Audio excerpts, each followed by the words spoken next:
സഹോദരങ്ങളെ,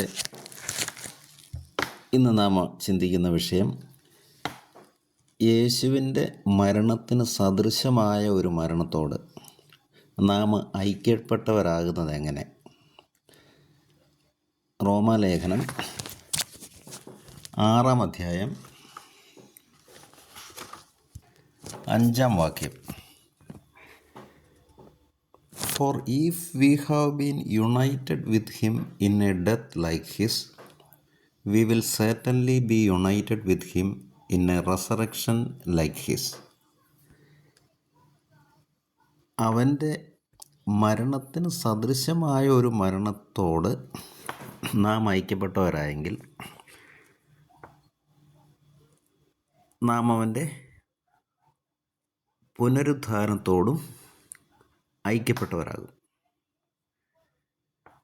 നമ്മൾ ഈ വചനഭാഗം കർത്താവ് അനുവദിക്കുന്നതനുസരിച്ച് ആഴത്തിൽ ധ്യാനിക്കുകയാണ്. ഇപ്പോൾ നമ്മുടെ ജീവിതത്തെ ആ വചനം നന്നായിട്ട് ധ്യാനിച്ചാൽ, റോമാലേഖനം 6:5, നമ്മുടെ ജീവിതത്തെ അത് മാറ്റിമറിക്കും. നമ്മൾ രൂപാന്തരപ്പെടുത്തും കർത്താവ്. വചനം നമ്മൾ പലപ്പോഴും ആഴത്തിൽ മനസ്സിലാക്കാത്തതുകൊണ്ടാണ് നമ്മുടെ ജീവിതത്തിൽ വ്യക്തമായിട്ടുള്ളൊരു മാറ്റം ഉണ്ടാകാത്തത്. അപ്പം പരിശുദ്ധാത്മാവ് നമ്മെ വചനം പഠിപ്പിക്കുമ്പോൾ, സങ്കീർത്തനം 119, 130, അവിടുത്തെ വചനങ്ങളിലെ ചുരുളഴിയുമ്പോൾ പ്രകാശം പരക്കുന്നു. The unfolding of your words gives light, it imparts understanding to the simple. എളിയവനത് അറിവ് പകരുന്നു. അപ്പം കർത്താവിൻ്റെ വചനം ചുരുളഴിഞ്ഞ് വരണം. അപ്പം നമുക്ക് വെളിച്ചം കിട്ടും. അപ്പം നമുക്ക് ഈശോയോട് പ്രാർത്ഥിക്കാം, കർത്താവ്, ഈ വചനഭാഗം ധ്യാനിക്കുമ്പോൾ അവിടുത്തെ പരിശുദ്ധാത്മാവിലൂടെ ഞങ്ങൾക്ക് ആവശ്യമായ ദൈവിക ജ്ഞാനം കൊണ്ട് ഞങ്ങളെ നിറച്ച്, എഫെസസ് 1:17-18 ജ്ഞാനത്തിൻ്റെയും വെളിപാടിൻ്റെയും ആത്മാവിനെ പ്രദാനം ചെയ്തുകൊണ്ട് അവനെക്കുറിച്ചുള്ള പൂർണ്ണമായ അറിവിലേക്ക് നമ്മെ നയിക്കട്ടെ. ഈ വചനത്തിൻ്റെ ശക്തി ഞങ്ങൾ ഓരോരുത്തരും വെളിപ്പെടുത്തട്ടെ എന്ന് പ്രാർത്ഥിക്കുന്നു. ആമേൻ. അപ്പോൾ നമ്മൾ ചിന്തിക്കുന്നത് കർത്താവിൻ്റെ മരണത്തോട് സദൃശ്യമായ ഒരു മരണം, അതിനോട് നമ്മൾ ഐക്യപ്പെട്ടവരാകുന്നു എങ്ങനെ. അപ്പോൾ ഞാൻ ഈ നാളുകളിൽ ആ വചനഭാഗം റോമാലേഖനം പല ആവർത്തി വായിച്ചു. കർത്താവ് ഒത്തിരി ബോധ്യങ്ങൾ തന്നെങ്കിലും ഈ ദിവസങ്ങളിൽ വായിച്ചപ്പോൾ ആ വചനത്തിൻ്റെ അർത്ഥം കർത്താവ് കൂടുതൽ വ്യക്തമാക്കി തരിക. അവൻ്റെ മരണത്തോട് സദൃശ്യമായ ഒരു മരണത്തിൽ, ഇംഗ്ലീഷ് ബൈബിളിൽ if we have been United with him in A death like his, അവൻ്റെ മരണത്തോട് സദൃശമായ മരണം. നമുക്കറിയാം, യേശുവിൻ്റെ മരണം എന്ന് പറയുന്നത് യേശുവിൻ്റെ കുരിശിലെ പീഡകൾ സഹിച്ചുള്ള മരണം, അതിക്രൂരമായൊരു മരണമാണ് നമുക്ക് വേണ്ടി അവൻ കാൽവരിയിൽ ഏറ്റെടുത്തത്. അപ്പം ആ മരണത്തോട് സദൃശ്യമായ ഒരു മരണത്തിൽ നാം അവനോട് ഐക്യപ്പെടണം. അങ്ങനെ വരുമ്പോൾ അതൊരു ദാരുണമായ മരണമാണ്. എന്ന് വെച്ചാൽ നമ്മുടെ ജീവിതത്തിൽ ക്രിസ്തുവിൻ്റെ മരണത്തിന് സദൃശ്യമായ ഒരു മരണം, അത്രയും ബുദ്ധിമുട്ടേറിയ ഒരു മരണം നമ്മൾ നടത്തിയാൽ നമ്മൾ അവനോടുകൂടി പുനരുദ്ധാനം ചെയ്യപ്പെടും.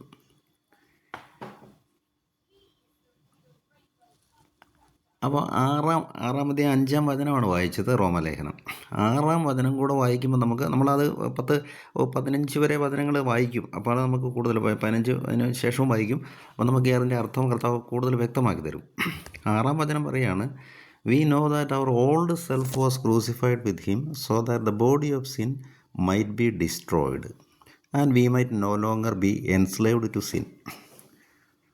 നമ്മിലെ പാപകരമായ ശരീരം നശിപ്പിക്കപ്പെടത്തക്ക വിധം നമ്മളെ പഴയ മനുഷ്യൻ അവനോടുകൂടി ക്രൂശിക്കപ്പെട്ടിരിക്കുന്നു. അപ്പോൾ നമ്മിലെ പാപകരമായ ശരീരം, നമ്മൾ ജനിക്കുമ്പോൾ ഉത്ഭവപാപത്തിലൂടെയും പിന്നീട് നമ്മുടെ കർമ്മപാപങ്ങളിലൂടെയും എല്ലാം നമ്മുടെ ശരീരം മലിനമാകും. ഉത്ഭവപാപം മാമോദീസയിലൂടെ നമുക്ക് പൂർണ്ണമായിട്ട് മോചിക്കപ്പെടുമെങ്കിലും അതിൻ്റെ സ്വാധീനം പിന്നീട് നമ്മുടെ ജീവിതത്തിൽ വരാനുള്ള എല്ലാവിധ സാധ്യതകളും നിലനിൽക്കുന്നുണ്ട്. അതിൻ്റെ കറയവിടെ കിടക്കുന്നു. അപ്പോൾ നമ്മൾ കർമ്മഭാവത്തിലേക്ക് നീങ്ങും. അതുവഴി ശരീരം വീണ്ടും അശുദ്ധമാക്കപ്പെടും. ആത്മാവ് അശുദ്ധമാക്കപ്പെടും ശരീരത്തിൽ ചെയ്യുന്ന പാപങ്ങൾ മൂലം. അപ്പോൾ ആ പാപകരമായ ശരീരം നശിപ്പിക്കപ്പെടണം. അതാ പറഞ്ഞത്, പാപകരമായ ശരീരം നശിപ്പിക്കപ്പെടത്തക്ക വിധം നാം അവനോടുകൂടി നമ്മിലെ പഴയ മനുഷ്യൻ ക്രൂശിതനായിരിക്കുന്നു. ഇനി ഒരിക്കലും നാം പാപത്തിന് അടിപ്പെടാത്ത വിധം ഒരിക്കലും. അപ്പം ഒരു ജഡികമായ ഒരു പ്രേരണ, ജഡിക പ്രവണത, അശുദ്ധിയുടെ മേഖലയിൽ ഒരു തിന്മയ്ക്ക് അടിപ്പെട്ട ഒരു വ്യക്തി, വ്യഭിചാരം ചെയ്യുന്നവനോ പോണോഗ്രഫി കാണുന്നവനോ അങ്ങനെ മോശമായ പല പ്രവണതകളുള്ള ജീവിതത്തിൽ ഉള്ള വ്യക്തികൾ, പരസ്യവ്യഭിചാരമായിരിക്കില്ല, അവൻ്റെ ഉള്ളിലെ ആസക്തി കൊണ്ട് ജലിച്ച് പോണോഗ്രഫിക്ക് അടിമ, അതായത് ബ്ലൂ ഫിലിമിനൊക്കെ അടിമയായി ജീവിക്കുന്ന വ്യക്തി, സ്വയംഭോഗം പോലുള്ള തഴക്കദോഷങ്ങൾക്ക് അടിമയായി ജീവിക്കുന്ന വ്യക്തി, അവന് പാപകരമായ ശരീരത്തെ വളർത്തിക്കൊണ്ടുവരിക. അപ്പോൾ അവനിലെ ആ പാപപ്രവണത, ഞാൻ ഒരു ഉദാഹരണം മാത്രം പറഞ്ഞതേ ഉള്ളൂ. അഹങ്കാരവും മറ്റെല്ലാം അനവധി തിന്മകളുണ്ട്. ഈ ഒരു ഉദാഹരണം വ്യക്തമാകാൻ വേണ്ടി പറഞ്ഞതാണ്. അപ്പോൾ ഇത് ഉള്ള വ്യക്തി, അവനിലെ ആ പാപകരമായ പ്രവണത ഇനി ഒരിക്കലും പ്രകടമാകാത്ത വിധം, ഒരിക്കലും അത് കടന്നു വരാത്ത വിധം അവൻ്റെ ശരീരം എന്ത് ചെയ്യണം? ആ പാപകരമായ ശരീരം നശിപ്പിക്കപ്പെടണം. ക്രിസ്തുവിനോടുകൂടി ക്രൂശിക്കപ്പെടണം. അപ്പോൾ ഈ പാപപ്രവണതയെ നമ്മൾ പൂർണ്ണമായും നശിപ്പിക്കുക. അങ്ങനെ വരുമ്പോൾ നമ്മുടെ ജീവിതത്തിൽ നമുക്ക് വലിയ സഹനം ഏറ്റെടുക്കേണ്ടി വരും. പാപത്തോട് പൊരുതുമ്പോൾ, ഒരു പാപപ്രവണതയോട് പൊരുതുമ്പോൾ നമ്മൾ മാമോദീസയിൽ നമുക്ക് ലഭിക്കുന്ന കൃപയും പരിശുദ്ധാത്മാവും, ഗ്രേസ് ആൻഡ് ഹോളി സ്പിരിറ്റ്, അതുവഴിയാണ് നമ്മൾ ഈ പാപപ്രവണതകളെ പൊരുതി തോൽപ്പിക്കാൻ നമുക്ക് സാധിക്കുന്നത്. അപ്പോൾ ആ പാപപ്രവണതയോട് നമ്മൾ ഈ കൃപയുടെയും പരിശുദ്ധാത്മാവിൻ്റെയും ശക്തിയോടുകൂടി നമ്മൾ പൊരുതുമ്പോൾ നമുക്ക് നമ്മുടെ ശരീരത്തിൽ ഒരുപാട് സഹനങ്ങളുണ്ടാകും. ആ സഹനങ്ങൾ നമ്മൾ പൂർണ്ണമായും ഏറ്റെടുത്തുകൊണ്ട് കർത്താവിനോടുകൂടി ക്രൂശിക്കപ്പെടണം. അപ്പോൾ ഒരു പാപത്തെ ചെറുത്തു തോൽപ്പിക്കുമ്പോൾ, അത് മദ്യപാന ആസക്തിയാകട്ടെ, അശുദ്ധമായ ആസക്തികളാകട്ടെ, അഹങ്കാരത്തിൻ്റെ ആസക്തികളാകട്ടെ, നാവിൻ്റെ തെറ്റുകൾ, എപ്പോഴും കുറ്റം പറയുന്ന സ്വഭാവം, അല്ലെങ്കിൽ മറ്റുള്ളവരെ വിധിക്കുന്ന സ്വഭാവം, അങ്ങനെ അനവധി തിന്മകൾക്ക് പലരും അടിപ്പെട്ടിട്ടുണ്ട്. ആ തിന്മകളെ ചെറുത്തു തോൽപ്പിക്കണമെങ്കിൽ, ആ തിന്മകൾക്ക് പിന്നിലുള്ള സാത്താൻ്റെ പ്രേരണകളെ ചെറുത്തു തോൽപ്പിക്കണമെങ്കിൽ നമുക്കൊരു സഹനമുണ്ട്. പരിശുദ്ധാത്മാവ് നമ്മെ സഹായിക്കുമ്പോഴും, നമുക്ക് ലഭിച്ച കൃപ നമ്മെ സഹായിക്കുമ്പോഴും നമുക്ക് വലിയൊരു സഹനം, ഒരു സമരം ചെയ്യേണ്ടി വരുന്നുണ്ട്. നമ്മളെ പാപകരമായ ആ ശരീരത്തെ നശിപ്പിക്കണമെങ്കിൽ. അതുകൊണ്ടാണ് ക്രിസ്തുവിൻ്റെ മരണത്തിന് സദൃശമായ ഒരു മരണത്തോട്, അപ്പം അനവധി തിന്മകൾ ഒരു വ്യക്തിയിലുണ്ട്. കർത്താവിൻ്റെ മുഖത്തിൻ്റെ പ്രകാശത്തിൽ, അല്ലെങ്കിൽ ദൈവവചനത്തിൻ്റെ ഒരു വെളിപ്പെടൽ വരുമ്പോഴാണ് നമ്മുടെ തിന്മകൾ നമുക്ക് വെളിപ്പെട്ട് കിട്ടുകയുള്ളൂ. അത് ഓരോന്നായിട്ട് നമ്മൾ പാപമില്ലെന്ന് ചിന്തിക്കുമ്പോഴും ദൈവവചനത്തിന് മുമ്പിലിരുന്ന് ധ്യാനിക്കുമ്പോൾ നമ്മൾ മനസ്സിലാക്കുക നമ്മൾ എത്ര നികൃഷ്ട ജീവിയാണ്. ദൈവനീതിക്ക് മുമ്പിൽ, ദൈവത്തിൻ്റെ വിശുദ്ധിക്ക് മുമ്പിൽ നമ്മിലാരും നിൽക്കാൻ, അതിൻ്റെ പരിസരത്ത് പോലും നിൽക്കാൻ യോഗ്യരല്ലെന്ന് നമുക്ക് ബോധ്യമാകും. അങ്ങനെ വരുമ്പം, അങ്ങനെ ബോധ്യപ്പെട്ട് കഴിയുമ്പോൾ നമ്മളെ തന്നെ പൂർണ്ണമായിട്ട് കർത്താവിന് സമർപ്പിക്കും. ആ പ്രവണതയെ ഇല്ലാതാക്കാനുള്ള പരിശ്രമം ആത്മാവിൻ്റെ ശക്തി, പരിശുദ്ധാത്മാവിൻ്റെ ശക്തിയോടെ നാം ചെയ്യുമ്പോൾ നമുക്ക് വലിയൊരു സഹനം വരും. ആ സഹനമാണ് പരിശുദ്ധാത്മാവ് ഈ റോമാലേഖനത്തിൽ പറയുന്നത്. അങ്ങനെ നിരവധി പാപങ്ങളോട് നമ്മുടെ ജനനം മുതൽ നമ്മുടെ മരണനിമിഷം വരെ പൊരുതുമ്പോൾ ക്രിസ്തുവിൻ്റെ കുരിശിനെ മരണത്തോട് നമ്മൾ ഐക്യപ്പെടുക. അങ്ങനെ പൊരുതപ്പെടാത്ത ഒരു വ്യക്തി, അങ്ങനെ പാപങ്ങളോട് പൊരുതാത്ത ഒരു വ്യക്തി, അവൻ പുറമേ ഭക്തിയുള്ളൊരു ജീവിതം നയിക്കുന്നുണ്ടെങ്കിലും, പള്ളിയിൽ പോകുന്നുണ്ട്, കുർബാന സ്വീകരിക്കുന്നു, കുമ്പസാരിക്കുന്നു, പ്രാർത്ഥനകളിലൊക്കെ പങ്കുചേരുന്നു, അല്ലെങ്കിൽ ധ്യാനം കൂടുന്നു, ഇങ്ങനെയുള്ള ഇതെല്ലാം ചെയ്യുമ്പോഴും വ്യക്തിപരമായ ഈ ഒരു സഹനങ്ങളില്ലെങ്കിൽ ഒന്നുകിൽ അവൻ അവൻ്റെ പാപങ്ങളെ തിരിച്ചറിഞ്ഞിട്ടില്ല. പാപങ്ങളെ തിരിച്ചറിയുമ്പോൾ ദൈവസന്നിധിയിൽ പൂർണ്ണമായിട്ട് സമർപ്പിക്കണം. 2 ദൈവവചനം ധ്യാനിക്കണം, അല്ലെങ്കിൽ ദിവ്യകാരുണ്യത്തിൻ്റെ മുമ്പിലിരിക്കണം. അപ്പോൾ ഇത് ചെയ്യുന്നില്ല, ആഴമായൊരു ബോധ്യമില്ല. 2, ഈ ബോധ്യം കിട്ടിയെങ്കിലും, അവൻ കുറവുള്ളവനാണെന്നുള്ള ബോധ്യം കിട്ടിയെങ്കിലും അത് തിരുത്താനുള്ള മനസ്സില്ല. അപ്പോൾ എന്തുവരും? ആ ജീവിതത്തിൽ ഒരു പടപൊരുതലില്ല, സഹനമില്ല. യേശുവിൻ്റെ കുരിശുമരണത്തോടുള്ള ആ താതാത്മ്യപ്പെടൽ അതവിടെ നടക്കുന്നില്ല. അങ്ങനെ നടക്കാത്ത ജീവിതങ്ങളെ സംബന്ധിച്ച് അവൻ ദൈവനീതിക്ക്, അതായത് റൈച്ചിയസ്നെസ്, ദൈവനീതിക്ക് അടിപ്പെടുന്നില്ല. ആ ദൈവനീതിക്ക് അടിപ്പെടാത്തത് കൊണ്ട് എന്തുവരും? നമുക്ക് ഒരു വിശുദ്ധീകരണം, സാങ്ക്ടിഫിക്കേഷൻ നടക്കുന്നില്ല. അത് നമ്മുടെ ജീവിതകാലത്ത് നടക്കണം. ദൈവനീതി, അതായത് ഒരുവൻ എന്നെ ദ്രോഹിച്ചു, ദൈവനീതി എന്താണ്? ഞാൻ അവനോട് ക്ഷമിക്കുന്നു. അതാണ് ദൈവത്തിൻ്റെ നീതിയുടെ നിലവാരം. ക്രിസ്തു അങ്ങനെയാണല്ലോ, പാപമില്ലാത്തവൻ. നമ്മളൊക്കെ പാപമുള്ളവരാണ്. ക്രിസ്തു പാപമില്ലാഞ്ഞിട്ട് കൂടി കുരിശിൽ കിടന്നു മറ്റവസരങ്ങളിലെല്ലാം മറ്റുള്ളവരോട് പൂർണ്ണമായി ക്ഷമിച്ചു. ദൈവത്തിൻ്റെ നീതിയുടെ പൂർത്തീകരണമാണ് ക്രിസ്തു. അപ്പോൾ ക്രിസ്തുവിലാണ് ദൈവനീതി വെളിപ്പെടുന്നത്. ആ ദൈവനീതിക്ക് നമ്മളെ തന്നെ നമ്മൾ അടിപ്പെടുത്തുമ്പോൾ നമുക്കൊരു വിശുദ്ധീകരണം നമ്മുടെ ശരീരത്തിൽ സംഭവിക്കും. അതോടൊപ്പം മനസ്സിൽ വിശുദ്ധീകരണം സംഭവിക്കും. ആ വിശുദ്ധീകരണം സംഭവിക്കണമെങ്കിൽ നമ്മൾ ഈ ദൈവനീതിക്ക് അടിമപ്പെടണം.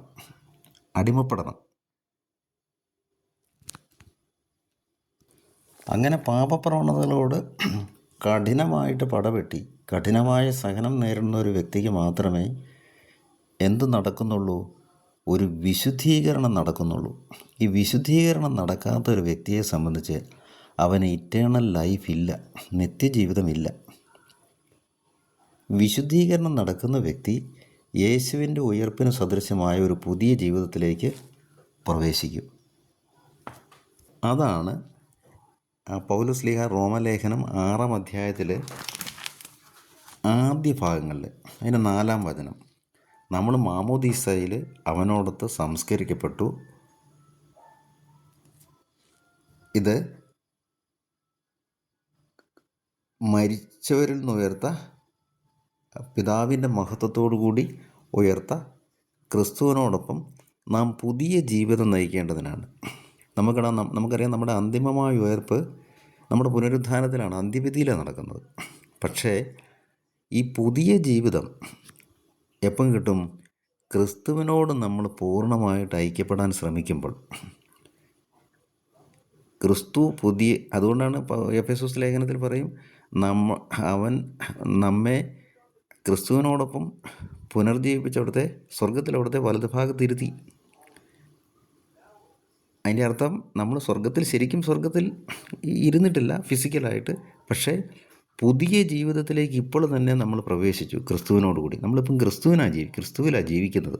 അങ്ങനെ ആ പുതിയ ജീവിതത്തിലേക്ക് കടന്നു വരണമെങ്കിൽ പാപത്തിൻ്റെ പ്രവണതകളോട് കഠിനമായിട്ട് പടപൊരുതണം. അങ്ങനെ നമ്മളെ പാപകരമായ ശരീരം പൂർണ്ണമായിട്ടും ഇല്ലാതാക്കണം. നമ്മിലെ പാപകരമായ ശരീരത്തെ നശിപ്പിക്കുവാൻ തക്കവിധം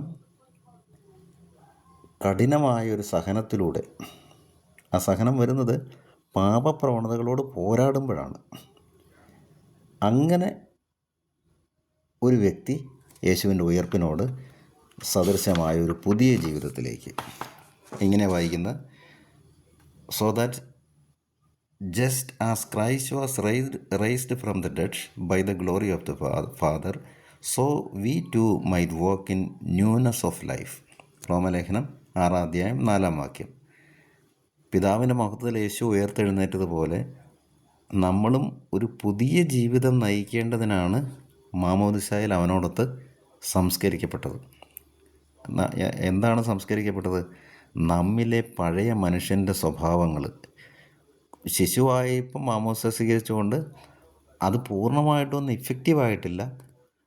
അന്ന് ലഭിച്ച വിശ്വാസത്തിൻ്റെ അടിത്തറ നമ്മൾ വലുതാകുമ്പം വളർത്തിക്കൊണ്ട് വരുമ്പോൾ വിശ്വാസം വളരുന്നതിനനുസരിച്ച് നമുക്ക് നീതീകരണം, വിശ്വാസം നമുക്ക് നീതീകരണത്തിലേക്ക് ആണല്ലോ നമ്മെ നയിക്കുന്നത്. എന്താ റോമാലേഖനം 3-ാം അധ്യായം 24-ാമത്തെ വചനം, they are now justified by his grace as a gift through the redemption that is in Christ Jesus. ക്രിസ്തുവിലുള്ള വീണ്ടെടുപ്പിലൂടെ അവൻ്റെ കൃപയാൽ, അവന് നമുക്ക് ലഭിക്കുന്ന ദാനമായി ലഭിക്കുന്ന കൃപയാൽ നമ്മൾ നീതീകരിക്കപ്പെട്ടു. എങ്ങനെ? ക്രിസ്തുവിലുള്ള വിശ്വാസം വഴി. അപ്പം വിശ്വാസത്തിലേക്ക് നമ്മൾ മാമോദീസയിൽ പ്രവേശിക്കുമ്പോൾ എന്ത് സംഭവിക്കുന്നു? നമുക്ക് ആ ദൈവനീതിയിലേക്കുള്ള വാതിൽ തുറന്നു കിട്ടുന്നു. ഇനി ആ നീതീകരണത്തിൻ്റെ ഫലങ്ങൾ വിശ്വാസം വളരുന്നതിനനുസരിച്ച് നമ്മൾ അനുഭവിക്കണം. റോമാലേഖനം 5-ാം അധ്യായം ആദ്യ ഭാഗം മനസ്സിരുത്തി ധ്യാനിക്കുമ്പോൾ ആ നീതീകരണത്തിൻ്റെ ഫലങ്ങൾ നമുക്കറിയാം. നമുക്ക് നമ്മളതിന് മുമ്പ് ഒരു വീഡിയോ ചെയ്തിട്ടുണ്ട്. സഹനവും ദീർഘക്ഷമയും സ്വഭാവ രൂപീകരണവും പ്രത്യാശയും അവസാനം സ്നേഹവും. ഈ ഒരു വളർച്ച വിശ്വാസത്തിൽ നിന്ന് ലഭിക്കുന്ന, സൗജന്യമായി ലഭിക്കുന്ന ദൈവനീതി, അതിൻ്റെ വാതിലാണ് കർത്താവ് തുറന്നിരുന്ന് ആ വാതിലിലോട്ട് പ്രവേശിച്ച് കഴിഞ്ഞാൽ വിശ്വാസം വളരുന്നതനുസരിച്ച് ഈ സഹനവും അതും അങ്ങനെയുള്ള കാര്യങ്ങൾക്ക് നമുക്കൊരു വലിയ വളർച്ച കിട്ടും. അത് സഹനം നമുക്ക് ചുമ്മാ തരുന്നതല്ല, പാപപ്രവണതകളോട് നമ്മൾ പൊരുതുമ്പോൾ നമ്മുടെ ജീവിതത്തിൽ വരുന്ന വേദനയാണ് അത്. അപ്പോൾ അതുകൊണ്ടാണ് 2 തിമോത്തി 3-ാം അധ്യായം 12-ാം വാക്യം ഇങ്ങനെ വായിക്കും, indeed all who wants to live godly life in Christ Jesus will be persecuted. ക്രിസ്തുവിനോടൊത്ത് വിശുദ്ധ ജീവിതം നയിക്കാൻ ആഗ്രഹിക്കുന്നവരെല്ലാം നിശ്ചയമായും പീഡിപ്പിക്കപ്പെടും. അപ്പം വിശുദ്ധിയിലേക്കുള്ള ജീവിതത്തിൽ എന്തുണ്ട്? സഹനവും പീഡകളുമുണ്ട്. അതാണ് നമ്മൾ ആ പേഴ്സിക്യൂഷൻ അല്ലെങ്കിൽ പീഡനം എന്ന് ഉദ്ദേശിക്കുന്നത് മതപീഡനം തന്നെയല്ല. അങ്ങനെയാണെങ്കിൽ ചിലരെന്ന് പറയേണ്ടത് all who want to live a godly life, വിശുദ്ധിയിൽ ജീവിക്കാൻ ആഗ്രഹിക്കുന്ന എല്ലാവരും, അവന് മതപീഡനമൊന്നും ഇല്ലാത്ത രാജ്യത്താണെങ്കിലും എന്തു ചെയ്യും? പീഡിപ്പിക്കപ്പെടുമെന്ന് പറഞ്ഞാൽ സഹനത്തിൻ്റെ മാർഗങ്ങളിലൂടെ അവൻ കടന്നു പോകും. കാരണം പാപത്തോടുള്ള പടപെടലിൽ സഹനമുണ്ട്. ക്രിസ്തുവിൻ്റെ മരണത്തിന് സദൃശ്യമായ ഒരു മരണത്തോട് നാം ഐക്യപ്പെടണം, എന്നാലും അവൻ്റെ പുനരുത്ഥാനത്തിൽ പങ്കാളിത്തമുള്ളൂ. അപ്പം നമ്മൾ ഈ ഒരു സഹന ജീവിതത്തിലൂടെ കടന്നു പോകുമ്പോൾ അത് നമ്മുടെ വിശുദ്ധീകരണത്തിനാണെന്നുള്ള വലിയ ബോധ്യം നമ്മുടെ മനസ്സിൽ. 1 പീറ്റർ 4:1 പത്രോസിൻ്റെ 1-ാം ലേഖനം 4:1 നാം ഇങ്ങനെ വായിക്കും, ശരീരത്തിൽ പീഡനമേറ്റ ക്രിസ്തുവിൻ്റെ മനോഭാവം നിങ്ങൾക്ക് ആയുധമായിരിക്കട്ടെ. എന്നാൽ ശരീരത്തിൽ സഹിച്ചിട്ടുള്ളവൻ പാപത്തോട് വിടവാങ്ങിയിരിക്കുന്നു. അപ്പം പാപത്തോട് വിടവാങ്ങണമെങ്കിൽ എന്ത് വേണം? ശരീരത്തിൽ സഹനം വേണം. പാപപ്രവണതകളോട് പടവരുമ്പോൾ സ്വാഭാവികമായിട്ടും പടവരുന്നത് പരിശുദ്ധാത്മാവിൻ്റെ ശക്തിയോടുകൂടിയാണ്. ശരീരത്തിൽ സഹനം വരും. അതുകൊണ്ടാണ് പത്രോസ് അങ്ങനെ എഴുതി, പരിശുദ്ധാത്മാവ് പത്രോസിനെ കൊണ്ട് അങ്ങനെ എഴുതിച്ചാണ് ശരീരത്തിൽ പീഡനമേറ്റ ക്രിസ്തുവിൻ്റെ മനോഭാവം. അപ്പം ആ മനോഭാവം നമുക്കുണ്ടെങ്കിൽ പാപത്തോട് പടവരുമ്പോൾ ശരീരത്തിൽ ഈ പീഡനം നമ്മൾ ഏൽക്കുമ്പോൾ, ശരീരത്തിൽ മുറിവുകൾ അനുഭവപ്പെടുമ്പോൾ, മറ്റുള്ളവരിൽ നിന്നാകാം, നമ്മിലെ പാപപ്രവണതകളോട് പടവെട്ടുമ്പോൾ നമ്മുടെ ഉള്ളിൽ നിന്ന് തന്നെ വരുന്ന ബുദ്ധിമുട്ടുകളാകാം. ഈ പീഡനം നമ്മൾ ഏൽക്കുമ്പോഴാണ് നമ്മൾ പാപത്തോട് പയ്യെ ഇവഞ്ച്വലി നമ്മളത് ആ പാപം ഉപേക്ഷിക്കുന്നത്. ഗ്രാജുവലി നമ്മളിങ്ങനെ ഒറ്റ അടിയല്ല, നമുക്കത് പൂർണ്ണമായിട്ട് ഉപേക്ഷിക്കാനുള്ള കൃപ നമുക്ക് പരിശുദ്ധാത്മാവിനോട് നമ്മൾ ലഭിക്കുക. റോമാലേഖനം 6-ാം അധ്യായം 7-ാം വാക്യം അത് തന്നെയാണ് സൂചിപ്പിക്കുന്നത്, for whoever has died is freed from sin. മരിച്ചവൻ പാപത്തിൽ നിന്ന് മോചനായിരിക്കുന്നു. അപ്പോൾ നമ്മളെങ്ങനെയാണ് മനസ്സിലാക്കേണ്ടത്? നമ്മുടെ ഫിസിക്കൽ മരണം, ശാരീരിക മരണമല്ല. ശാരീരിക മരണം കഴിഞ്ഞാൽ നമുക്ക് ഭൗതികമായിട്ട് നമുക്ക് പാപത്തിൽ നിന്ന് മോചനായിരിക്കുന്നു പറയുന്നൊരർത്ഥമില്ലല്ലോ. പിന്നെ ആത്മാവിൻ്റെ ഒരു സഹനം, അശുദ്ധിയാണ് നടക്കുന്നത്. അപ്പോൾ അവിടെ പറഞ്ഞ് മരിച്ചവൻ പാപത്തിൽ നിന്ന് മോചനായിരിക്കും. Those who died, whoever has died is freed from sin എന്ന് വെച്ചാൽ പാപപ്രവണതകളോട് ശരീരത്തിലെ പഴയ മനുഷ്യനെ ക്രൂശിച്ചവൻ, അനുദിനം ക്രൂശിക്കുന്നവൻ, ക്രിസ്തുവിനോടുകൂടി ക്രൂശിക്കുന്നവൻ. ആ ക്രൂശിക്കുന്നവൻ എന്ത് ചെയ്തു? ക്രിസ്തുവിനോട് മരിക്കുകയാണ്. ക്രിസ്തു കുരിശിൽ മരിച്ചതുപോലെ മരിക്കുക, പാപപ്രവണതയോട് പടവെട്ടി. അങ്ങനെ ചെയ്യുമ്പോൾ അവൻ പാപത്തിൽ നിന്ന് സ്വതന്ത്രനായിരിക്കുന്നു. 6-ാം അധ്യായം 8-ാം വാക്യം വീണ്ടും പറയുകയാണ്, ക്രിസ്തുവിനോട് നമ്മൾ മരിച്ചെങ്കിൽ അവനോട് ജീവിക്കുമെന്ന് നമ്മൾ വിശ്വസിക്കുന്നു. അപ്പോൾ അവനോട് മരിച്ചാലോ നമ്മൾ ജീവിക്കുകയുള്ളൂ. പാപപ്രവണതകളോട് പടവെട്ടി നമ്മിലെ പഴയ മനുഷ്യ സ്വഭാവം അവനോട് മരിക്കണം. മരിച്ചാൽ മാത്രമേ അവനോടുകൂടി ജീവിക്കുകയുള്ളൂ. 9 വാക്യം വീണ്ടും പറയുകയാണ്, ക്രിസ്തു മരിച്ചവരിൽ നിന്ന് ഉയർത്തെഴുന്നേറ്റ ക്രിസ്തു ഒരിക്കലും ഇനി മരിക്കുകയില്ല. We know that Christ being raised from the dead will never die again. Death no longer has dominion over him. പാപത്തിന് ഇനി അവൻ്റെ മേൽ അധികാരമില്ല. അവൻ പാപത്തിന് മരിച്ചു, ഒരിക്കൽ എന്നേക്കുമായി മരിച്ചു. ഇനി അവന് മരണത്തിന് അവൻ്റെ മേൽ അധികാരമില്ല. അവൻ ഉയർത്തെഴുന്നേറ്റ് 3-ാം ദിവസം. അതുപോലെ 11 വാക്യം, you must also consider yourselves dead to sin and alive to God in Christ Jesus. നമ്മളും പാപത്തിന് മരിച്ചവരാണെന്നും യേശുക്രിസ്തുവിൽ ദൈവത്തിന് വേണ്ടി ജീവിക്കാനാണെന്നും ബോധപൂർവം മനസ്സിലാക്കണം. അതുകൊണ്ട് 14 വാക്യത്തിൽ പറയുകയാണ്, പാപത്തിന് നമ്മളെ മേൽ ആധിപത്യമില്ല. For sin will have no dominion over you since you are not under law but under grace. അപ്പോൾ യേശുവിലുള്ള വിശ്വാസം വഴി ലഭിക്കുന്ന കൃപയും പരിശുദ്ധാത്മാവും പാപപ്രവണതകളെ നശിപ്പിക്കാൻ നമുക്ക് ശക്തി തരുന്നു. അതുകൊണ്ട് പാപത്തിന് നമ്മൾ നിയമത്തിന് കീഴില്ലാത്തതുകൊണ്ട്, നിയമത്തിന് കീഴിലായാൽ എന്താണ്? പാപത്തെക്കുറിച്ചുള്ള അറിവാണ്. 10 കൽപ്പനകൾ, നീ ഇന്ന ചെയ്യരുതെന്ന് അറിവ് തരും.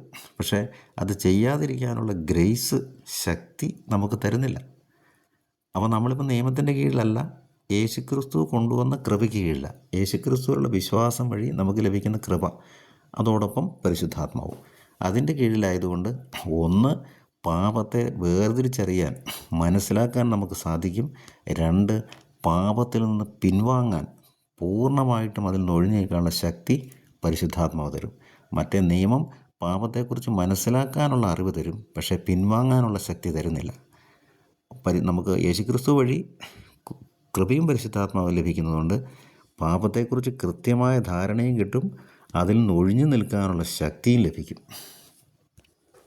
ഇനി 19 വചനം, റോമാലേഖനം 6:19, now present your bodies members as slaves to righteousness for sanctification. നീതീകരണത്തിന് അടിമകളായി നമ്മുടെ ശരീരത്തിൻ്റെ അവയവങ്ങളെ സമർപ്പിക്കണം. അപ്പോൾ നമ്മൾ എന്തിന് വരും? ഫോർ സാങ്ക്ടിഫിക്കേഷൻ, വിശുദ്ധീകരണത്തിലേക്ക് വരും. ഈ ദൈവനീതിക്ക് വിട്ടുകൊടുക്കാൻ, ദൈവനീതിയുടെ വാതിലാണ് മാമോദിസയിൽ നമുക്ക് through faith we get righteousness. അല്ല, we are justified by faith in baptism. അതൊരു വാതിലാണ് തുറന്ന് കിട്ടുന്നത്. ആ വാതിലിലൂടെ നമ്മൾ പ്രവേശിച്ച് കഴിയുമ്പോൾ നമുക്ക് ആ നീതീകരണത്തിന് നമ്മളെ തന്നെ വിധേയരാക്കണം. അങ്ങനെ നീതീകരണത്തിന് വിധേയരാകാൻ നമ്മൾ മനഃപൂർവ്വം സമ്മതിക്കുമ്പോൾ, അതായത് നമ്മുടെ ശരീരത്തെ നമ്മൾ കർത്താവിന് സമർപ്പിക്കുമ്പോൾ എന്തു വരുന്നു? നമ്മൾ വിശുദ്ധീകരണത്തിലേക്ക് വരുന്നു. നമ്മുടെ ജീവിതത്തിൻ്റെ മനസ്സും ശരീരവും വിശുദ്ധീകരിക്കപ്പെടും. അതോടൊപ്പം ആത്മാവിലെ പാപക്കറകൾ നീങ്ങുകയും ചെയ്യും. 6-ാം വചനം, you have been freed from sin and enslaved to God. The advantage you get is sanctification and the end is eternal life. ഇത് വളരെ പ്രധാനപ്പെട്ട ഭാഗമാണ്. 6-ാം വചനം, അതായത് പാപത്തിൽ നിന്ന് നമ്മൾ മോചിതമായി. എങ്ങനെ മോചിതമാകുന്നത്? ക്രിസ്തുവിനോടുകൂടി മരിച്ച്, അതായത് പാപപ്രവണതകളെ ഓരോ ദിവസവും മല്ലിട്ട് ക്രിസ്തുവിന് നിന്ന് നമുക്ക് ലഭിക്കുന്ന ശക്തി, പരിശുദ്ധാത്മാവിൽ നമുക്ക് ലഭിക്കുന്ന ശക്തി കൊണ്ട് മല്ലിട്ട് അവൻ്റെ മരണത്തോട് സദൃശ്യമായ ഒരു മരണത്തിൽ നാം പങ്കുചേരുക ഓരോ ദിവസവും.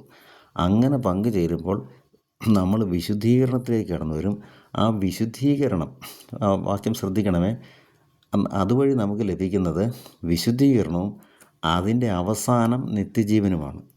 അപ്പം വിശുദ്ധീകരണം പൂർത്തിയായി കഴിയുമ്പോഴാണ് നിത്യജീവൻ ലഭിക്കുന്നത്. റോമ 6:22. അപ്പം നമ്മൾ എന്ത് ചെയ്യണം? ദൈവനീതിയിലേക്ക് വന്നാൽ മാത്രമേ ഈ വിശുദ്ധീകരണം നടക്കുകയുള്ളൂ. അപ്പം ഞാൻ പറയാൻ വന്ന പ്രധാന കാര്യം, നമുക്ക് പലപ്പോഴും ജീവിതത്തിൽ മാറ്റമുണ്ടാകാത്തത്, നമ്മൾ പള്ളിയിൽ പോകും, എല്ലാ കാര്യങ്ങളുമൊക്കെ മുറ പോലെ ചെയ്യുന്നുണ്ടെങ്കിലും അടിസ്ഥാനപരമായൊരു മാറ്റം, ഒരാത്മീയ ബോധ്യം, ഒരാത്മീയ നിറവും പരിശുദ്ധാത്മാവിൻ്റെ ശക്തമായ വെളിപ്പെടൽ, ഓരോ ദിവസവും പരിശുദ്ധാത്മാവ് നയിക്കുന്ന അനുഭവം എന്ന് വെച്ചാൽ, നമ്മൾ പരിശുദ്ധാത്മാവ് നയിക്കുമ്പോൾ നമ്മൾ കൂടുതൽ വിശദീകരിക്കപ്പെടുകയും മറ്റുള്ളവർക്ക് ക്രിസ്തുവിനെ പകർന്നു കൊടുക്കും. നമ്മുടെ ജീവിതത്തിൻ്റെ സാക്ഷ്യം വഴി ചുറ്റുമുള്ളവർക്ക് ക്രിസ്തുവിനെ പകർന്നു കൊടുക്കുന്നവരായി മാറുകയും ചെയ്യും. അതുകൊണ്ടാണ് നമ്മുടെ സമൂഹത്തിലൊരു ചലനമില്ലാത്തത്. നമുക്കൊരു ചലനമില്ല. നമുക്ക് ചലനമുണ്ടെങ്കിലേ മറ്റുള്ളവർ ചലിക്കുകയുള്ളൂ. അപ്പോൾ ആ ചലനമില്ലാത്തതിൻ്റെ കാരണം നമ്മൾ ദൈവനീതിക്ക് നമ്മെ തന്നെ വിട്ടുകൊടുക്കുന്നില്ല. അതൊരു സമരമാണ്. ആ സമരത്തിലേക്ക് നമ്മൾ ഇറങ്ങുന്നില്ല. നമ്മൾ ഈ ജയ് വിളിച്ചുകൊണ്ടുള്ള പരസ്യ സമരമല്ല, നമ്മൾ ഉള്ളിൽ നടക്കുന്ന ഒരു സമരമാണ്. ആ സമരത്തിൽ നമുക്ക് ശക്തി തരുന്ന പരിശുദ്ധാത്മാവാണ്. പക്ഷേ പരിശുദ്ധാത്മാവ് ശക്തി തരാനുണ്ടെങ്കിലും ആ ശക്തി സ്വീകരിച്ച സമരത്തിന് നമ്മൾ ഇറങ്ങണം. നമ്മുടെ ശരീരങ്ങളെ ദൈവനീതിക്ക് അടിമകളായി വിട്ടുകൊടുക്കണം.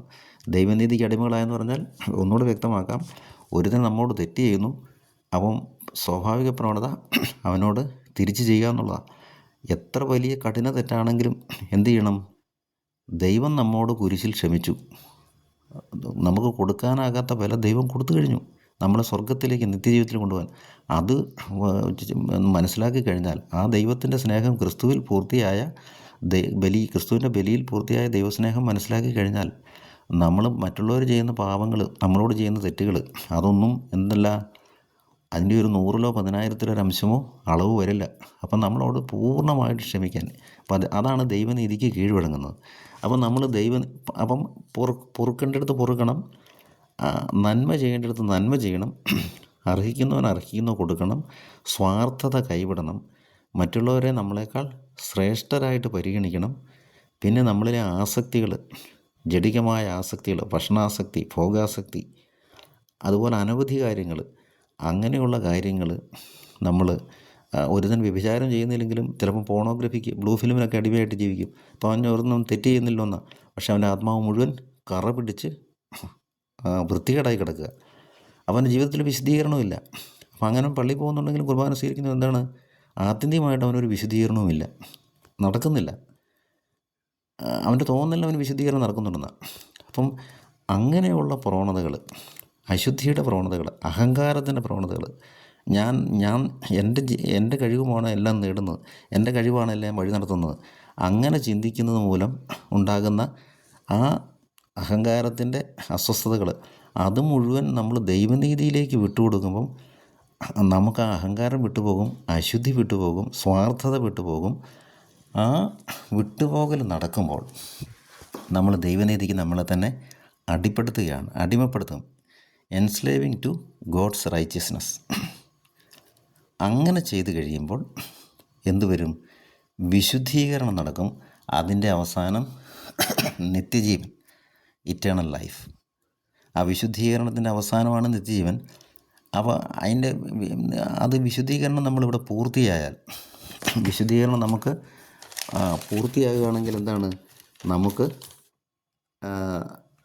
നമ്മുടെ മരണത്തിൽ സ്വർഗത്തിലേക്ക് നേരിട്ട് പ്രവേശിക്കാൻ പറ്റും. അതല്ലെങ്കിൽ എന്തു പറ്റും? നമുക്ക് ക്രിസ്തുവിൻ്റെ വചനത്തിൽ അടിസ്ഥാനമാക്കിയ ജീവിതം പണിതെങ്കിൽ നമുക്കൊരു വിശദീകരണം മരണാനന്തരം സംഭവിക്കും. അപ്പം നമ്മളത് വായിക്കുന്നത് 1 കൊറിന്തോസ് 3-ാം അധ്യായം അതിൻ്റെ 11 മുതലുള്ള വചനങ്ങളിലുണ്ട്. ആർക്കും 11 വചനങ്ങൾ ഇങ്ങനെയാണ്: ക്രിസ്തു അല്ലാതെ മറ്റൊരു ഫൗണ്ടേഷൻ, അടിസ്ഥാനമില്ല. No one can lay any foundation other than one that has been laid. The foundation is Jesus Christ. അടുത്ത 12-ാം വചനം വായിക്കാണ്: ഈ ഫൗണ്ടേഷനുമേൽ ആര് സ്വർണമോ വെള്ളിയോ വിലയേറിയ കല്ലുകളോ തടിയോ വൈക്കോലോ പുല്ലോ കൊണ്ട് പണിതാലും ഓരോരുത്തൻ്റെയും പണി അത് വെളിവാകും. അത് തീയിൽ, അഗ്നിയിൽ വെളിപ്പെടും. അഗ്നി പരിശോധിക്കും ഏത് വർക്കാണ് നീ ചെയ്തത്. എന്നിട്ട് പറയുകയാണ്, ഈ fort has been built on the foundation survives. അപ്പം ഫൗണ്ടേഷൻ മേൽ പണിത് നിലനിൽക്കുകയാണെങ്കിൽ ബിൽഡർ വിൽ റിസീവ് റിവാർഡ്. ആ പണിയുന്നയാൾ, അതായത് നമ്മൾ ഓരോരുത്തരും നമുക്കൊരു കിരീടം അല്ലെങ്കിൽ ഒരു പ്രതിഫലം ലഭിക്കും. വർക്ക് വേണ്ടപ്പ് ചെയ്താലോ കത്തിപ്പോയാലോ ബിൽഡർ വിൽ സഫറിൽ, നമുക്ക് നഷ്ടം സംഭവിക്കും. പക്ഷേ അഗ്നിയിലൂടെ എന്നാണോ നമ്മൾ രക്ഷിക്കപ്പെടുന്നത്. എന്ത് ചെയ്യണം? അടിസ്ഥാനത്തിൽ പണിയണം. അതിൽ നമ്മൾ പരാജയപ്പെടുന്നു. എന്താ എൻ്റെ അർത്ഥം? ഒന്ന് കൊറിന്തോസ് 3-ാം അധ്യായം 11 മുതൽ 15 വരെ വചനങ്ങളാണ് കേട്ടോ. നമ്മൾ സ്വർണ്ണം അഗ്നിയിൽ ശുദ്ധി ചെയ്യപ്പെടുന്നു, വെള്ളി അഗ്നിയിൽ ശുദ്ധി ചെയ്യപ്പെടുന്നു എന്നൊക്കെ നമ്മൾ കർത്താവിന് സ്വീകാര്യ മനുഷ്യർ സഹനത്തിന് ചൂളയിൽ അത് ഈ വചനത്തോട് ബന്ധിപ്പിച്ച് പഠിക്കണം, നമ്മൾ ഗ്രഹിക്കണം. അന്നേരം നമുക്കതിൻ്റെ അർത്ഥം മനസ്സിലാകും. സ്വർണവും വെള്ളിയും കൊണ്ട് പണിയാന്ന് പറഞ്ഞാൽ അഗ്നിശുദ്ധിയിലൂടെ സഹനത്തിലൂടെ കടന്നു പോകുന്ന ഒരു വ്യക്തിയാണ് സ്വർണം, വെള്ളി, വിലയേറിയ കല്ലുകൾ. അത് നടത്താത്ത വ്യക്തിയാണ് വുഡ്, ഹേയ്, സ്ട്രോയ്. അത് അഗ്നി പരിശോധിക്കുമ്പോൾ എന്ത് ചെയ്യും?